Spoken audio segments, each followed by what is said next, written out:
السلام علیکم، بسم اللہ الرحمن الرحیم۔ ناظرین، بار بار اگر آپ جادو کی وجہ سے پریشان ہیں، غم زدہ ہیں، تو پھر میں آپ کو اس کا حل بتاتا ہوں۔ حضرت یونس علیہ السلام نے بہت بڑی پریشانی آئی۔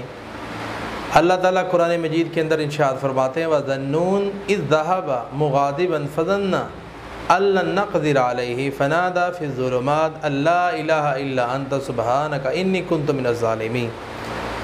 یہ والی جو دعا ہے، انہوں نے مصیبت میں پڑی تو اللہ تعالیٰ نے مصیبت سے ان کی یعنی چھٹکارا مل گیا۔ تو آپ لا الہ الا انت سبحانک انی کنت من الظالمین جتنا پڑھ سکتے ہیں پڑھیں، اور اس کے بعد دعا کیا کرو۔